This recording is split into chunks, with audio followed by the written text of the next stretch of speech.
Em nome do Pai, do Filho e do Espírito Santo. Amém. Evangelho de Jesus Cristo segundo Mateus. Tendo Jesus descido do monte, numerosas multidões o seguiam.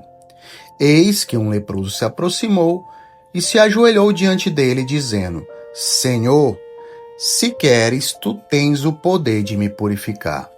Jesus estendeu a mão, tocou nele e disse: Eu quero, fica limpo. No mesmo instante, o homem ficou curado da lepra.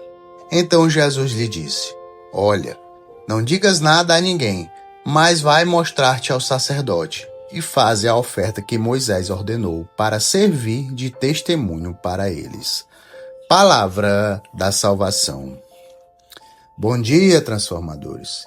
Imagina a vida desse homem antes desse dia.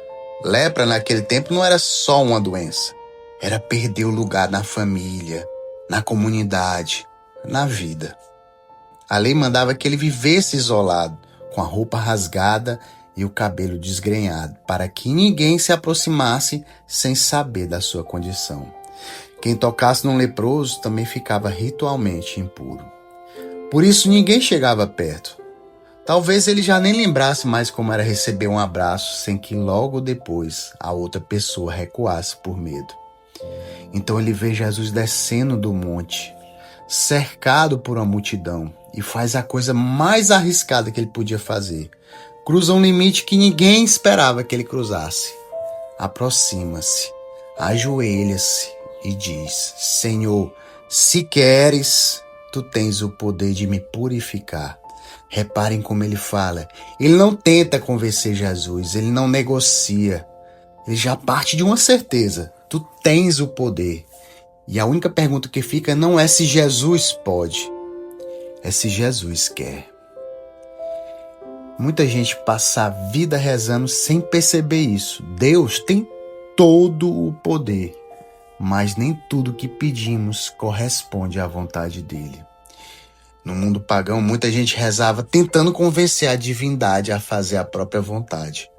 O cristão faz diferente. Apresenta tudo a Deus com confiança, mas confia mais na vontade dele do que na própria. É por isso que o leproso não diz: cura-me. Ele diz: se queres. Essa é uma oração madura. Pedir tudo sem exigir nada. E aí acontece algo inesperado. Jesus estendeu a mão, tocou nele e disse: eu quero, fica limpo. O toque vem antes da palavra. Jesus podia ter curado de longe. Em outros momentos do evangelho bastou uma palavra, mas aqui não. Primeiro ele estende a mão, primeiro ele toca, só depois vem o milagre. E pela lei, quem tocasse um leproso ficava ritualmente impuro.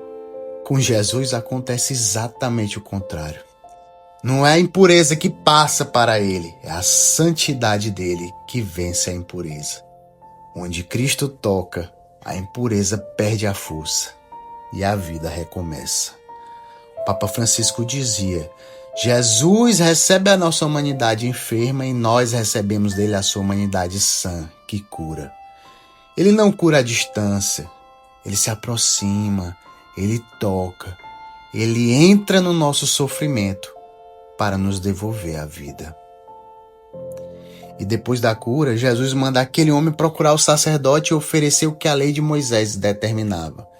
Ele já estava curado, mas ainda precisava ser restaurado. Curar era devolver a saúde. Restaurar era devolver àquele homem a família, a comunidade, a oração em comum, a vida. O sacerdote precisava reconhecer isso publicamente para que ninguém mais tivesse medo de se aproximar dele. É exatamente isso que acontece na confissão. O pecado não deixa apenas uma marca dentro de nós. Às vezes ele vai nos isolando sem que a gente perceba. Alguns deixam de participar da missa, outros se afastam da comunidade. Há quem adia a confissão por vergonha. O sacramento não serve apenas para apagar o pecado. Ele devolve o filho à casa do Pai e o recoloca em comunhão com toda a igreja.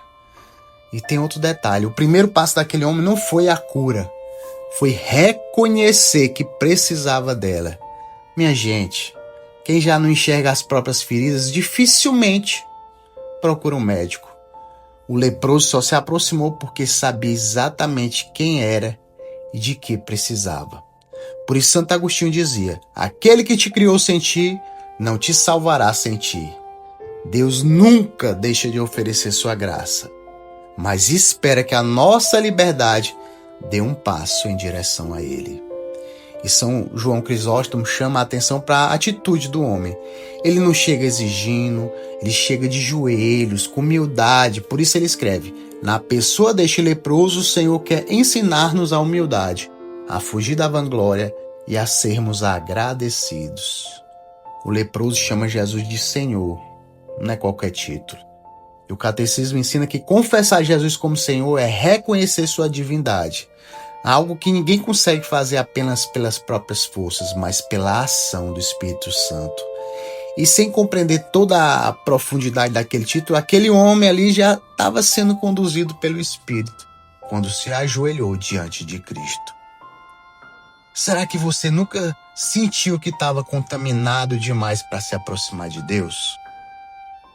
Talvez você conheça alguém que deixou de comungar porque acha que primeiro precisa colocar a vida em ordem.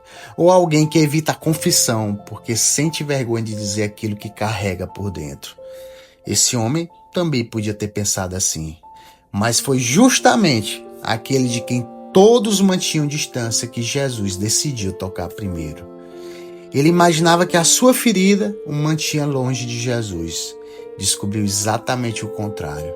Foi justamente no lugar onde todos se afastavam que Cristo resolveu se aproximar. Qual é a ferida que ainda faz você acreditar que precisa ficar longe de Deus? Justamente quando é dela que Ele mais quer se aproximar. Paz e bem.